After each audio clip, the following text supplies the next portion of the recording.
Om Swastiastu, Assalamualaikum warahmatullahi wabarakatuh. Shalom, namo budaya, salam sejahtera bagi kita semua. Salam harmoni.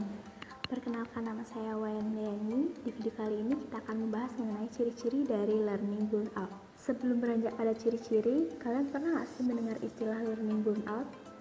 Learning burnout merupakan suatu fenomena di mana siswa mengalami kelelahan, seperti kelelahan fisik, kelelahan emosi, dan kelelahan mental dalam melaksanakan proses pembelajaran hingga mengerjakan tugas sekolah.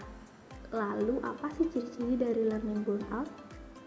Apa benar jika kamu merasa lelah dalam belajar, susah konsentrasi, dan mudah kehilangan fokus merupakan salah satu ciri bahwa kamu sedang mengalami learning burnout? Yuk cari tahu bersama.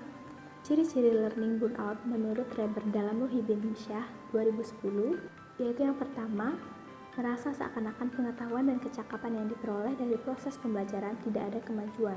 Siswa yang mulai memasuki kejenuhan dalam belajarnya merasa seakan-akan pengetahuan dan kecakapan yang diperolehnya dalam belajar tidak meningkat, sehingga siswa merasa sia-sia akan waktunya dalam belajar. Yang kedua yaitu sistem akalnya tidak dapat bekerja sebagaimana mestinya. Learning burnout ditandai dengan sistem akal siswa yang tidak mampu bekerja sebagaimana yang diharapkan dalam memproses informasi atau pengalaman, sehingga mengalami stagnan dalam melaksanakan tugasnya dalam belajar.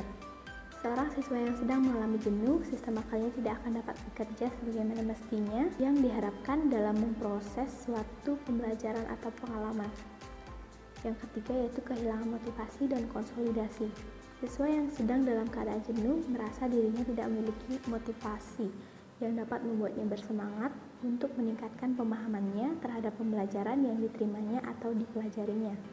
Menurut Maslach dan Leiter dalam Luna 2013 mengemukakan bahwa burnout mempunyai 3 aspek yang terdapat pada Maslach Burnout Inventory Student Survey atau MBISS, yaitu yang pertama, ada keletihan emosi atau emotional exhaustion yang ditunjukkan dengan sering merasa lelah, frustasi, mudah tersinggung, sedih, putus asa, tidak berdaya, merasa tertekan, mudah marah, dan perasaan tidak nyaman dalam melakukan tugas-tugas sekolah.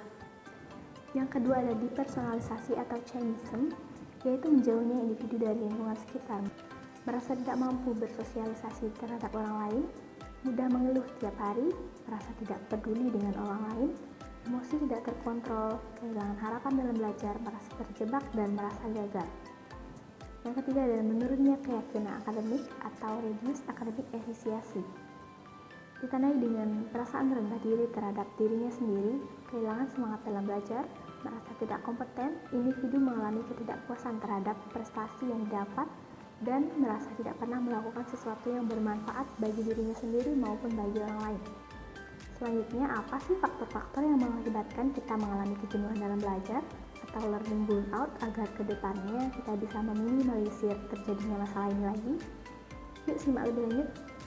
Faktor-faktor yang menyebabkan kejenuhan belajar atau learning burnout menurut Muhyiddin Syah 1999 yaitu yang pertama ada terlalu lama waktu untuk belajar tanpa atau kurang istirahat, belajar secara rutin atau monoton tanpa variasi. Yang kedua ada lingkungan belajar yang buruk atau tidak mendukung. Lingkungan yang mendukung dapat meningkatkan motivasi belajar, begitu pula dengan lingkungan yang tidak mendukung dapat menurunkan intensitas belajar. Yang keempat yaitu ada konflik. Adanya konflik dalam lingkungan belajar. Anak baik itu konflik dengan guru maupun dengan teman sebaya dapat mempengaruhi konsentrasi anak dalam belajar. Yang kelima ada tidak adanya umpan balik positif terhadap belajar.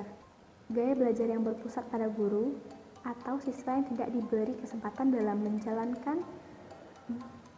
menjelaskan, maka siswa dapat merasa jenuh. Yang keenam ada mengerjakan sesuatu karena terpaksa. Tidak ada minat siswa dalam belajar dapat menyebabkan kejenuhan belajar pada pelajaran tersebut. Nah, setelah menyimak ciri-ciri dan faktor penyebab dari learning burnout, apakah kalian bisa membedakan mana learning burnout dengan masalah belajar lainnya? Lalu bagaimana cara mengatasi learning burnout ini agar pembelajaran yang siswa ikuti dapat berjalan dengan efektif?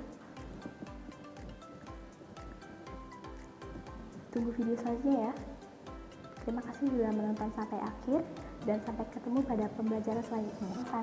Santi Om. Wassalamualaikum warahmatullahi wabarakatuh. Shalom nama budaya, salam sejahtera bagi kita semua. Salam harmoni.